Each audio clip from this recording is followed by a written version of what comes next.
Hello friends, welcome to my YouTube channel. તો આજે હું તમારી સાથે દૂધીની એવી રેસીપી લઈને આવી છું કે જે લોકો દૂધી પસંદ નથી કરતા એ લોકો પણ દૂધી ખાવાનું પસંદ કરશે। તો આજે આપણે બનાવીશું દૂધીની ભાજી।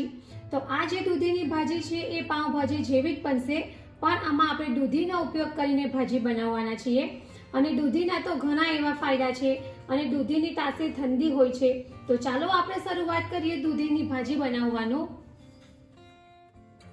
તો એના માટે મેં અત્યારે ફ્રેશ દૂધી લીધી છે, ત્યાર પછી ટોમેટો છે જેને મેં આ રીતે ઝીણા સમારી લીધા છે, ત્યાર પછી લાલ કાશ્મીરી મરચું છે, હળદર પાવડર છે, ધાણા જીરું પાવડર છે, પાઉંભાજી મસાલો છે, સોલ્ટ છે, જીરું છે, મીઠા લીમડાના પાન છે અને આ રીતે લસણની કરી લીધી છે। તો ચાલો આપણે શરૂઆત કરીએ દૂધીની ભાજી બનાવવાનું। તો સૌ પ્રથમ આપણે દૂધી લઈશું, જેને આ રીતે આપણે કટ કરી લઈશું।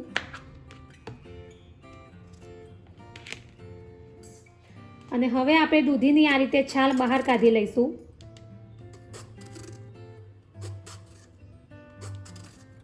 તો આ રીતે આપણે દૂધીની છાલ બહાર કાઢી લીધી છે, ત્યાર પછી હવે આપણે દૂધીના આ રીતે પીસ કરી લઈશું।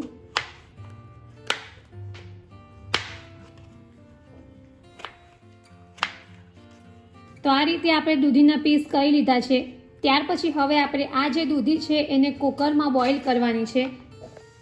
તો દૂધીને કુકરમાં બોઇલ કરીશું। તો આ જે દૂધી છે આપણે એને આ રીતે કુકરમાં એડ કરી દઈશું। ત્યાર પછી હવે આપણે કુકરમાં પાણી એડ કરીશું। ત્યાર પછી હવે આપણે થોડું સોલ્ટ એડ કરીશું।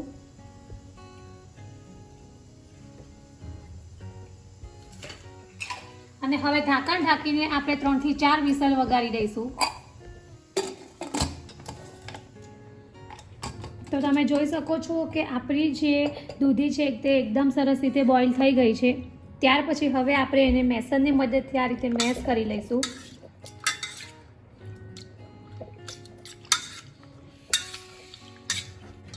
તો આ રીતે દૂધી જે છે તે એકદમ સરસ રીતે મેશ થઈ ગઈ છે। ત્યાર પછી હવે આપણે આગળ લસણની ચટણી બનાવીશું। તો લસણની ચટણી બનાવવા માટે મેં અત્યારે લસણની કરી લીધી છે, ત્યાર પછી આપણે તેમાં લાલ કાશ્મીરી મરચું એડ કરીશું અને આ બંને વસ્તુને આપણે એકદમ સરસ રીતે પીસી લઈશું। તો આ રીતે આપણે લસણની ચટણીને ક્રશ કરી લીધી છે। તો હવે આપણે દૂધીની ભાજી બનાવીશું। એના માટે મેં ગેસ ઉપર એક કઢાઈ લીધી છે, ત્યાર પછી આપણે તેમાં 3 થી 4 ચમચી ઓઇલ એડ કરીશું।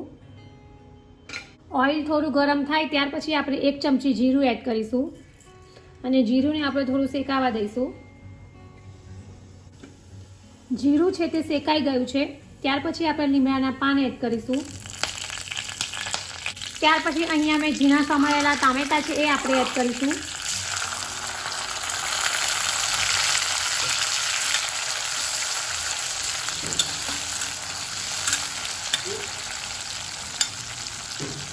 અને હવે આપણે ટામેટાને સોફ્ટ થાય ત્યાં સુધી કૂક કરીશું। તો લગભગ 4 થી 5 મિનિટ માટે આપણે ટામેટાને એકદમ સરસ રીતે કૂક કરી લઈશું। તો લગભગ 3 થી 4 મિનિટ થઈ ગઈ છે અને ટમેટા પણ સોફ્ટ થઈ ગયા છે। ત્યાર પછી હવે આપણે જે આ લસણની ચટણી બનાવી છે એ એડ કરીશું।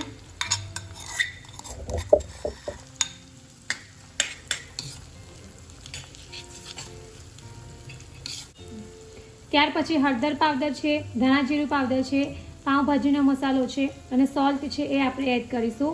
તમારી પાસે જો પાઉંભાજીનો મસાલો ન હોય તો તમે ગરમ મસાલો પણ એડ કરી શકો છો। તો આ બધી વસ્તુ આપણે એકદમ સરસ રીતે મિક્સ કરી લઈશું અને હવે આપણે આ બધા મસાલાને 1 થી 2 મિનિટ માટે સાંતળી લઈશું। તો લગભગ 2 મિનિટ થઈ ગઈ છે અને મસાલા પણ એકદમ સરસ રીતે સતરાઈ ગયા છે। ત્યાર પછી હવે આપણે જે આ દૂધી મેશ કરેલી છે એ એડ કરીશું અને હવે આ બધી વસ્તુ એકદમ સરસ રીતે આપણે મિક્સ કરી લઈશું।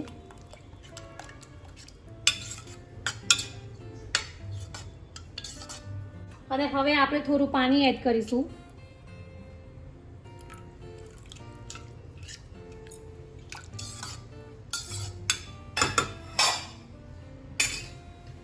અને હવે આપણે ઢાંકણ ઢાંકીને એને 2 થી 3 મિનિટ માટે આ જ રીતે થવા દઈશું। તો લગભગ 3 થી 4 મિનિટ થઈ ગઈ છે અને આપણી જે ભાજી છે એ પણ રેડી છે. તો તમે જોઈ શકો છો કે બિલકુલ પાઉંભાજી જેવી જ ભાજી બની છે. તો હવે આપણે ગેસ ઓફ કરી દઈશું અને ઉપરથી આપણે કોથમીર એડ કરીશું અને આ રીતે આપણે એકદમ સરસ રીતે મિક્સ કરી લઈશું. અને હવે આપણે આ જે ભાજી છે એને સર્વિંગ બાઉલમાં સર્વ કરીશું.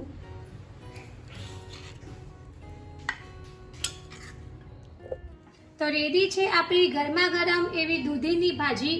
ઉપરથી મેં થોડું બટર એડ કર્યું છે જેનાથી ભાજીનો સ્વાદ ખૂબ જ સરસ આવશે. આ રીતે દૂધીની ભાજી એકદમ પાઉંભાજી જેવી જ લાગશે, જેને તમે પાઉં સાથે પણ સર્વ કરી શકો છો. તો ફ્રેન્ડ્સ, તમે પાઉંભાજી તો ઘણીવાર બનાવતા હશો, પણ જો આ રીતે દૂધીની ભાજી ક્યારેય ટ્રાય ન કરી હોય તો એકવાર જરૂરથી ટ્રાય કરજો. દૂધી જે છે તે ઘરમાં ઘણા લોકોને ભાવતી નથી હોતી, તો આ રીતે દૂધીની ભાજી બનાવશો તો ખબર પણ નહીં પડશે. તો ફ્રેન્ડ્સ, એકવાર જરૂરથી ટ્રાય કરજો અને કમેન્ટ બોક્સમાં મને જણાવજો કે તમને મારી આ રેસીપી કેવી લાગી છે. જો તમને મારી આ દૂધીની ભાજીની રેસીપી પસંદ આવી હોય તો મારી ચેનલને લાઈક અને શેર જરૂરથી કરજો અને આવી જ બીજી નવી નવી રેસીપીઓ જાણવા માટે મારી ચેનલને સબસ્ક્રાઈબ કરવાનું ભૂલતા નહીં. તો ફરી પાછા આવા જ નવા વિડીયો સાથે મળીશું. ત્યાં સુધી bye bye and thank you for watching my video.